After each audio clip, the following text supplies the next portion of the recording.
Guys, what's up? It's me, Thomas. Tonight we're back here with Josh Scorcher. Tonight, well, we got ourselves a new one. It's the top 10 2020 fails. So yeah, these were basically the fails throughout all of 2020. I think Blizzard's Warcraft 3 is going to be on there, so sorry if there's a fly in here. Anyway, sorry. So might as well take a look back at this, or at least 2020, outside the COVID, and see what was the worst of the video game market, huh? So until then, let's check it out. Be sure to like, subscribe for more. Hope you enjoy. Let's go. Yeah, it turns out hindsight, much like the year we're all now desperately looking forward to, is 2020. Hey, John. You'll be sorry! Yep. Ain't that the truth? If only we knew what kind of double 2020 would bring.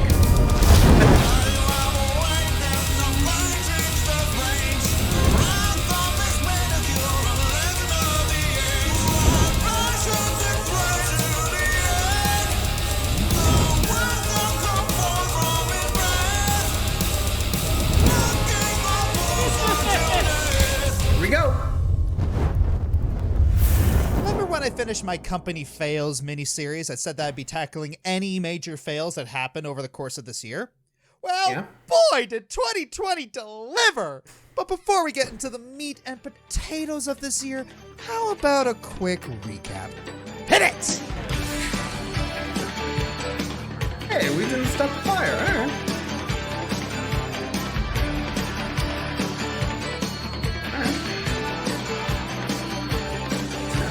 Stadia, train wreck. So what the heck? Here's a player and a tournament with chance. Mortal Kombat Aftermath, Bethesda breaks a DRM. 7-6 just had a bug that steals your guns and pants. Glad I have the blanket. Take Two Kills the Theory, Australia, Sony. That's essential Real business. business? Ubisoft abuses brought to light. Epic Games broke the rules, so they banned Fortnite. Epic became real bad and sued the corporate slab fight. Fails till it's all with fire. Hearts of pure defiance from the gaming giants. Choices are all expired. I'm not gonna work on that one. Blizzard screwed up Warcraft 3 and doesn't pay their employees. Not the fuck up badly, cause crunch was quite a scare. Down to death, speed run, could discrepant away my fun. DOA, pay for hair, give us back for profit share. WWE, crash from 2K20. Zero Live is all laid off and 505 is poor control. Pokemon by 10 cents, 3D All-Stars Limited. Nifty C&D's a thorn and Smash Bros. Balls are oh no! Fails till it's all with fire. Hearts of pure defiance from the gaming giants. Choices are all expired. And despite the feeling, you just keep retailing. There just was corporate mess, and it just would not impress. EA to get those ads, interrupting all your games. Rolling or just thinks you pay if you play more than once a day. Progress screwed by publishers, Konami. Oh, we're really gonna say anything? Just let the try to be able to hate them. CDP had some crunch, all the glitches, yes a bunch. Duncan Crucible and Sega Crunch's prototype. Scalping of the PS5, Microsoft can stop combined. EA sold a thief for twice, if you was gonna buy it. Fails till it's all with fire. Hearts of pure defiance from the gaming giants. Choices are all expired. And despite the feeling, you just keep retailing. Hey, see the time to do that. Start it up. Number 10. Who hit the lowest of the low? As the current year has been Nintendo. difficult for game development to progress, it's inevitable that some companies will have to cut corners while still finding ways to please the fans, something Nintendo is struggling with. Ever since Reggie stepped down from the office, Nintendo's starting to take a lot more shady directions with their business practices. The first sign of all of this is with Mario 3D All-Stars, Nintendo's love letter to their nostalgic fans. At first, getting a package of 3 beloved 3D platformers from the Mario legacy seems like a wonderful way to celebrate the franchise's anniversary. Well, let me guess. Sure, they're a little overpriced for re-releases that don't really have any mechanical or visual update, but who's to argue with getting to play these games the way they are as long as they work? Looking at you, Konami! Well, let me there's guess, still a didn't problem, work? and it's really bad. Hey! Really? You are free to eat. Am I?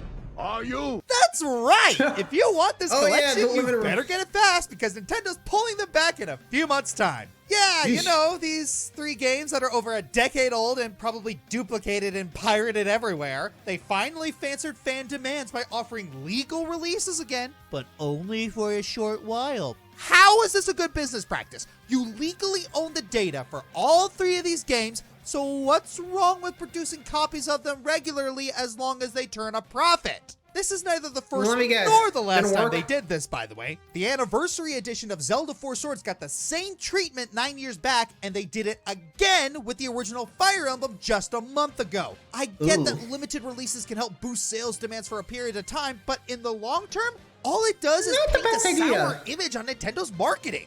Oh, but that's the mild part. As the holiday Mild? seasons were coming to a close, Nintendo's behavior grew more and more erratic. You know how Uh-oh. amazing it is when people respect the culture of gaming by coming together to play the games and sharing their experiences about the many aspects they enjoy? Something tells me that Nintendo forgot about all that when they unleash a mass lawsuit towards the big house for sponsoring Melee tournaments. Really? Why? Because they were using mods.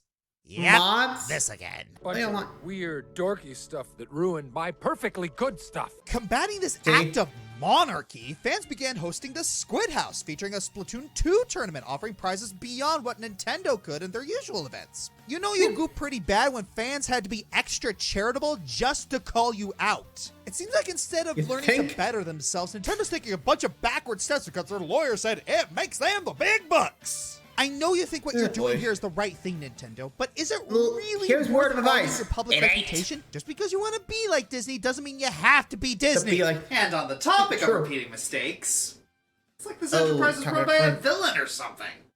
well, soon to be with Doug Bowser. Number 9? What's leaking? Did you guys hear a leak? I don't When know. something gets leaked, depending on what it is, it's cool for the consumer for a little bit. Getting even the tiniest look into what a developer is working on is tantalizing, and if it's cool, it can be really exciting. But let's be honest, Yeah, to hype it up. isn't so great for the developer. It could ruin sales strategies, lower stock, and if the leak is a bad thing, it could lead to negative press. At the beginning of the year, we got a big leak with Last of Us Part 2. Yeah, the game had already gone gold, but it kept getting delayed before Cyberpunk made getting delayed into a meme. The game's already been delayed twice, they said. It's a big open world. We got fresh cutscenes and gameplay, but it seemed that it spoiled huge story points of the game, and the backlash from it wasn't the best, even from die-hard fans of the first game. At least it got a lot of awards. Seriously, Ghost of Tsushima was robbed. Just a month or Amen. so ago, Capcom had a huge leak showing off many of its future projects, including new Resident Evil, Monster Hunter, and Street Fighter games. Not only revealing that they're coming out with these new games, but release windows and the systems they're coming out on. While this is cool news for consumers and hype as heck, Capcom is seriously going to be reeling from this one for a bit. And of course, we got the big leak of the year, one so big it got its own Wikipedia page. Oh, Nintendo's 2020. leak, one that has released decades of behind-the-scenes data and info regarding the development of many of its games. It is insane how much data was released, but there was a lot of questioning regarding the source of the information. Was it true? Was it legal? Well, it definitely wasn't legal. After all, It's Nintendo is true. one of the most secretive companies out there. The last thing they want is any of their info to be leaked in any way. But it's insane that it happened. Leaks aren't anything new for the industry, but the amount of info we got from just the last 2 showed off Yeesh. everything from Nintendo's Honestly- past to Capcom's future. Both things I know they would want Yeah. to keep private. And we've had plenty of other leaks from Bandai Namco, Atlas, Sega, and others. But the fact that it happens so often is in itself a fail. Well, at least we did get Yeah, a no leak from kidding. Steam. Honey, I found the dripping! There's a leaky valve! Oh no. Is that the gas pan? Irony, thou art a heartless bitch. Yep. Yeah, that's really a cue. You gotta update online security. Oh, Yeah, there's no way Yeah, around the this. COVID-19 I can't talk high. about 2020 without talking about the sickly elephant in the room. The human malware, Winnie the Flu, Pinko Pox, whatever you want to call it that doesn't get me demonetized. With everyone's health at risk, only certain businesses were deemed essential to keep open, such as grocery stores, pharmacies, hospitals, GameStop, and... Wait, what? What was that last one? One of these things Things is not like the other. GameStop Really? is an essential business. Yeah, apparently in early Who went through March, that? GameStop tried to justify keeping their stores open despite lockdown orders.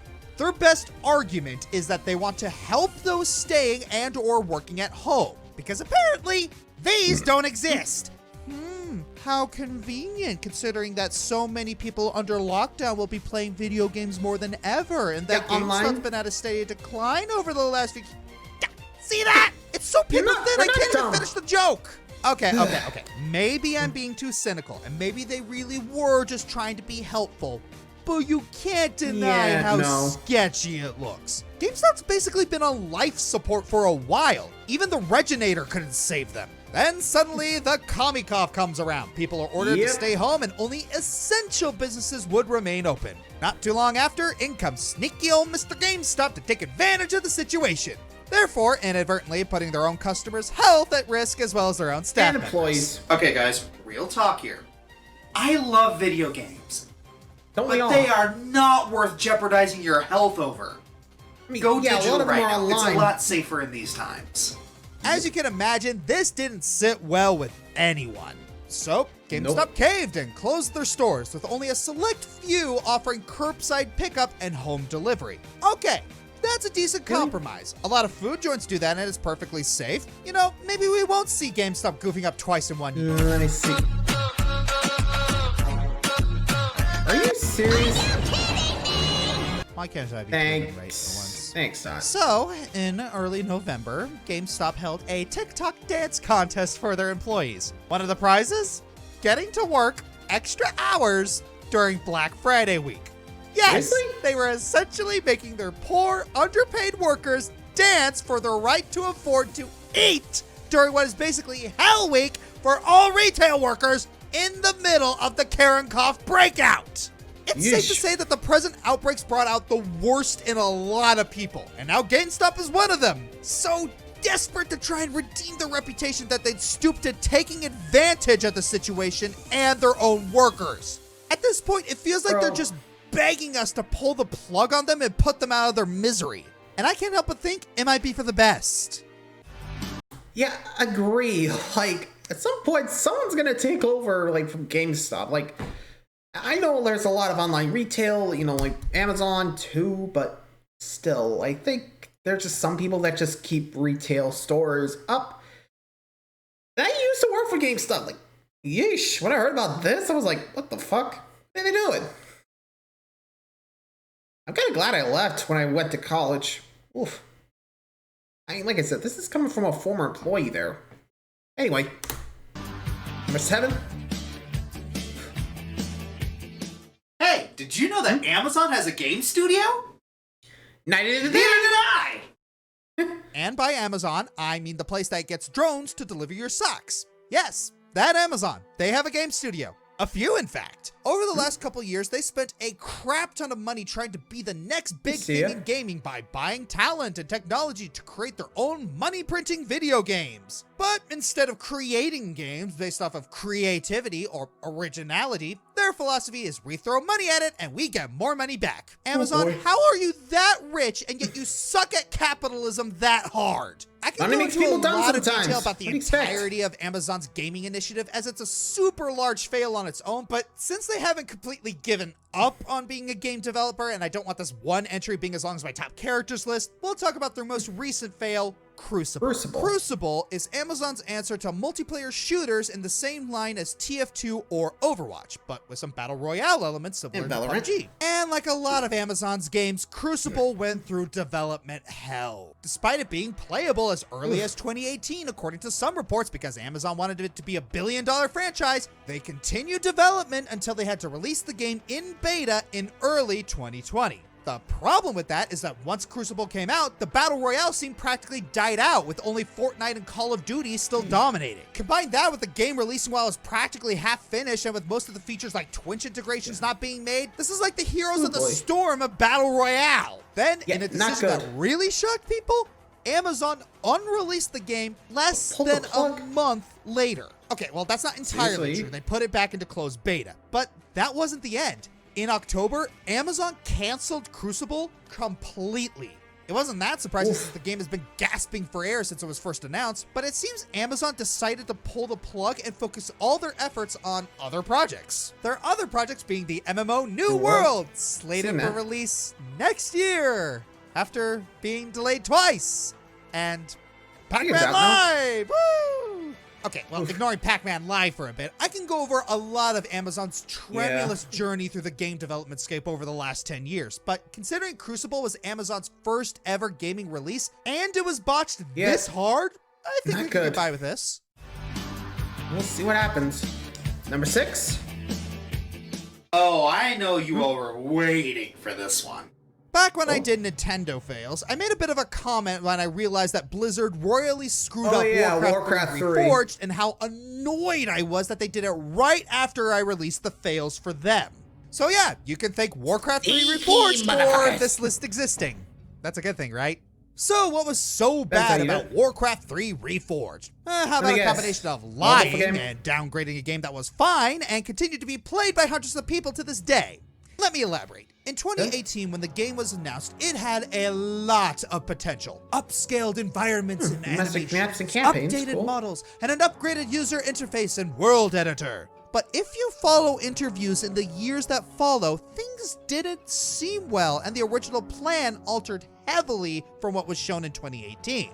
And when we actually got the game, well, I'll be charitable and say it could have been better. Probably couldn't have been worse though. The newer models and textures that were promised were there, but nothing was done more than the occasional mild texture change or newer character model. While the game has been upscaled to 4K, the rest of the game looked like it did back in 2002. It didn't help that there were frame rate issues too. Then we get to the worst parts. Servers? For one, a lot of the features that were in the original game were taken out by the end. Clans, tournaments, wired and offline play, and ranked play were all missing. Their excuse was some of these features weren't that popular and won't be coming back. Okay, Blizzard, stop taking cues from YouTube! But what really hurts it is that the original game was being updated to the new version. So it screws over all the players who lived by the classic game and would prevent them from having some of these features ever again. Honestly, Blizzard has done a lot of crappy things recently, and this doesn't even compare to some of the higher entries on Blizzard fails. But by continuing to keep doing things like this, Blizzard loses our respect more and more. Eventually, all their fans are just gonna give them the cold shoulder. Again. Honey, I thought we were done with the ice puns after ice bosses! Yeah, I'll cover that someday. Number 5?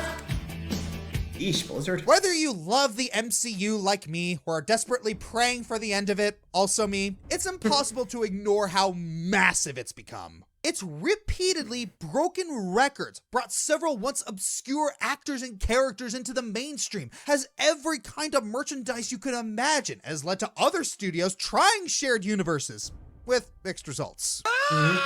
With the Marvel Cinematic Universe being such a successful franchise, you'd think a game based on it would practically print money, right? I mean, the Marvel Ultimate Alliance games are looked back on with fond memories. Should be easy, right? Well, given that we're talking about fails, you can probably guess the answer for yourself. It doesn't. First teased nearly 4 years ago, Marvel's Avengers would be missing in action until Square Enix's E3 of 2019, where it was finally revealed in full. So, how did Avengers screw up? Let us count the ways. No local co-op in a game where you play as one of the most iconic superhero teams of all time, making Spider-Man one of the most beloved Marvel characters exclusive to the PS4 and 5 version, and then not having him playable at launch. Having said launch feel like a glorified public beta with all the bugs when there already was a public beta. Having weak, repetitive gameplay that largely consists of just doing the same mission types repeatedly. And last but not least, a live service model that locks out all the stuff people would actually want to get behind a paywall. There's really no excuse for Avengers to be in this state in this day and age. Good superhero games are very much a thing nowadays. The Batman Arkham series, Injustice, and Spider-Man have repeatedly proven it. The difference with those is that they knew just having a recognizable name attached to it wasn't enough, and that they needed good gameplay to back it up. As a result of all these issues, Avengers' player base has been steadily dwindling and has cost Square Enix tens of millions due to the lack of sales. Millions. So, one question remains. Can Avengers turn it around and pull a Round Reborn or a Taken King? Well, to be brutally honest, I don't see that happening. Now, don't get me wrong, I am a die-hard MCU fanboy. Civil War is one of my all-time favorite movies, and I've cosplayed Captain America. With that said, one thing that people don't really acknowledge is that stuff like A Realm Reborn can only happen due to good leadership. Naoki Yoshida knew that just patching Final Fantasy XIV a whole bunch of times wasn't the answer, and that the game was flawed on a fundamental level. There's no saving it. We need to pull it out by the roots. So, unless one of the key staff members on Avengers gets replaced, or someone in the higher-ups gets a Buddha-level epiphany, I don't see a comeback happening. In the end, we can only hope that the game serves as yet another example to publishers that the live service gravy train ain't all it's cracked up to be. Unfortunately, that just isn't the world we live in. It's sad. And funny. Yeah, not in the good way, though. Sorry, Amethyst. Number 4. Ooh, another Blizzard entry. Get the crock pots ready, because this is about to be a roast! Even after everything you put the world through, people still held hope for you, Blizzard. Well, at least those who weren't working for you anyway. What goes on within the building, on the other hand, is colder than any storm they can blow. Following the massive job cut in 2018, there's recently been news articulating a revolt by staff members over at Blizzard strike. Since 2019, they had it rough working under abysmal pay for months, despite Blizzard's standard profits and budgeting. They even passed a spreadsheet showing the average pay of every staff position. While producers and engineers get to make over $100K a year, the standard employee at Blizzard hardly accumulated $60K a year. The pay is so underwhelming that staff members had to split earnings just to compensate for each other's lack of benefits. Some of them even had to skip meals and cancel household plans just to conserve money. Meanwhile, the CEO casually banks himself $40 million worth of profit, and the chief financial officer gets to keep a sign-in bonus of up to $15 million stock reward. So while they're swimming in all those bills, the people who have to shatter their backs all day made not even 1% of what they got. I thought you said it was a fortune. It is a fortune. At this rate, the fired staff might as well be the lucky ones. Even after their cut, Blizzard still couldn't offer fair treatment to employees that stuck around, despite having all the resources to do so. So instead of spending those millions on improving staff management and quality of life, they funked off to Disneyland. At least they'll have enough dough to see the doctor later. Like, seriously? You're focusing on Disneyland? Like, God. Sometimes you gotta wonder why people just don't up and leave. Like, seriously. You know, like, they have to realize, or I just hope they realize at one point that, hey, wait a minute, we hold the power. Like, they can't do shit. We do the work. Let's just say F them and quit. Or something like that, or sit out, you know? No, you could just do a sit-in or something. That could work. Not work. And say, hey, we ain't working on the game until you pay us more. Since we do the work, you don't. You know? I'm just saying, I'm surprised they haven't done that yet. I mean, it's 2023. I haven't heard much from it, but still. That is something I'm surprised they haven't really thought of. Anyway, final 3, here we go. Let's see how bad things get from here. Number 3? Let's all be brutally honest with ourselves for a moment. Gaming ain't cheap. Whether you're a kid desperately trying to convince your parents to get you that sweet new game console, or you're an adult with expenses to cover, it's an expensive hobby. This is especially true if you're the kind of person who wants to build a top-of-the-line gaming PC. With this in mind, it's not hard to see why Google Stadia was conceived. I mean, let's be fair, they're not the first person to have this idea. Oh, yeah. A huge library of games, playable on your TV or smart device for a small monthly fee? What could possibly go wrong? A lot. All Here of it it. comes. Let's get one thing out of the way first. Stadia. Yes, Stadia was released at the tail end of 2019. With that being said, it's had many fails throughout this year, so the way I see it, it counts. Anyways, Fair enough. Stadia somehow managed to accomplish the task of shooting itself in the foot and then proceeding to bury itself. Hi, game. It would honestly be What are you doing out easier there? to list the things that went right with it. There ain't a lot. With a lack of exclusives, input delay on an online-only console, leaks, giving away pro subscriptions because it was doing so badly, the list never ends. Stadia had one of the worst launches I have ever seen of a console. And as terrible as stuff like the 3DO and Gizmondo were, at least they actually worked. But maybe it's not so bleak. After all, there have been consoles that have recovered from lackluster launches. PS3. Just look at the PS3, Xbox 360, and Xbox One. Of course, the only reason they were dead on arrival is that both Sony and Microsoft had established consumer bases, and Google isn't quite known for games. Yeah. So with Stadia, I Unfortunately, think it's as of only a matter now, of time they're before it goes the way of Google's dead. other innovations. Google Wave, what happened? We killed it. Google Killed it. Glass, what happened? We killed it. Google Car. No, this is gonna be amazing. Killed it. Number 2. Yeah, unfortunately, Stadia's One. dead. The following entry deals with some very heartbreaking and disgusting Ubisoft. revelations. Here it If comes. you don't want to see, skip ahead to this time. Remember back in 2019 when I said that Ubisoft was more incompetent than evil? I never felt that they were actively evil, unlike some other companies. Well, turns out 1 year later, once again, I'm eating my own words. Brutal. Because we got word about some terrible, horrible allegations that have been going on for years. You know how in recent years, a lot of employees, especially in the gaming business, are finally coming clean about abuses they faced in their occupations? Thank you, me too. Unfortunately, Ubisoft has been found guilty of 25% playing of employees host been to such experienced abuses workplace and misconduct. even enabling them. Several executives and VPs have faced Jeez, go accusations on. of sexual harassment and misconduct. They tell their female employees that they should smile more, make lewd comments about their bodies, and all that other gross stuff you should have grown out of after puberty. Apparently, they've even had meetings at strip clubs of all places. Worst of Strip all, clubs? they've gone so far as to Seriously? use their power to intimidate and even assault their coworkers, sometimes by choking. And what does Ubisoft do about this? Nothing. See nothing. I was not here. I did not even get up this morning. Nothing. They did nothing. Actually, they did worse than nothing. They willfully looked the other way and did whatever they could to cover up the allegations and failed. They're more interested in protecting their inner circle and pushing their products instead of taking responsibility for their literally gross negligence. Now, there is a time and place to separate a product from their creators, but not when you're deliberately trying no to draw kidding. attention from an issue. The real kicker, this has been going on for a decade. Thankfully, this was the year that people were finally made aware of the misconduct and several of the abusers have departed the company. May they never find work again.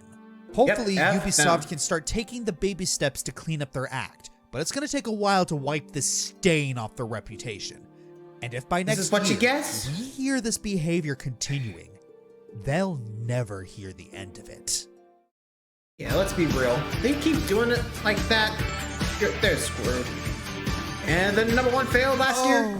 That 2020 is. Electronic Arts. When it Hello, comes EA. Welcome to the- disappointing, You never disappoint. It's no surprise In the that bad EA way. would find a way to mess up this year of all years. They've jammed So- their feet in their mouths so many times they got double jointed knees. So what Might as could well. they have done this time?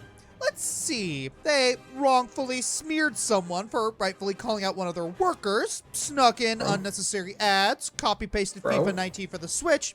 Oh, and the pièce de résistance. I'm gonna sue! Yes, I'm gonna sue! Yep, EA More faced lawsuits. not 1, not 2, but 3 class action lawsuits, and all 3 revolve around the same theme: loot boxes. Loot boxes. Because it could take a lot of real money for a chance to get a good virtual item, loot boxes have been under strict gambling regulations in some countries. Of course, that's never stopped EA before. You know as well as I do Oh, how much never they stop. thrive for You a have to chance wonder. to grab that extra cash by any means necessary. You know, aside from making a good game. Shots fired! Unfortunately Thank for you, them, Krillin. this came back to bite them thrice. The first was in August, where California threw the law book at EA for their ultimate Oh. team packs in the FIFA series, calling them predatory and Scripting? dependent on the gamer's addictive behavior. Now, for all Damn. the foreigners that don't know, gambling laws are a bit looser in the States, so there's not much one can do especially in compared Vegas. to, Whew. say, living in Canada. Oh, wait. Yep. Yeah, 2 months whoops. later, in October, Canada hit them with another suit for the same reason, but for all their games. This one wasn't covered that much in the media, but it's the internet. It always finds a way. Also want to briefly mention one situation with the Netherlands. They didn't sue EA, even though they'd have every right to, but they did fine the company for 10 million euros over the FIFA loot boxes. EA's trying to appeal the ruling, because heaven forbid EA ever admit they messed up. And not even a month later in November, now what? lawsuit number 3. This time back in the States again. The suit claims that EA has been using their dynamic difficulty adjustment tech, which basically gives them free reign to change the difficulty of a game on the fly, to trick players into buying more loot boxes in hopes of getting further ahead. So they're pulling an Activision now? And yet, despite all this trouble that loot boxes cause for them, you know EA isn't gonna give them up anytime soon. They're basically the definition of insanity. Doing the same thing over and over again, expecting a different result. They'll say they had no intention of causing all this gambling drama. But with their history, you know how they are we do. ever supposed to believe them? Even in 2020, when things are unpredictable and uncertain, EA couldn't even try an attempt to put their money-mongering on hold. And now, they paid the price for it. So, Big time. Does that still make these litigation issues a fail or a karmic justice? Yeah, tomato, tomato. I'm the fiery Joker, and if there's going to be more big-time fails in 2021, which, given the state of the industry right now, is a pretty safe bet, we're going to be doing this again next year. Same time, same place. Until then, have a safe and happy new year. And hopefully, stay away from the COVID. And to 2020, I only have one word for you. Screw you. God. And just blow up. I mean, jeez. Like, really, EA? You gotta wonder, like, with all those loot boxes back there, like, what were they expecting? Like, seriously? You already got sued 3 times. Like, you're still doing it? Or, I think they're still doing it, I don't know. I don't know, I don't really play EA anymore. I mean, seriously, it's the same game over and over again. Just fresh color paint. Anyway, hope you guys enjoyed that one. Oof. Jeez, when will people learn not to add the loot boxes? They never work. Never do. Never have. Never will. Anyway, hope you enjoyed that one. Till next time, like, subscribe for more. See you guys.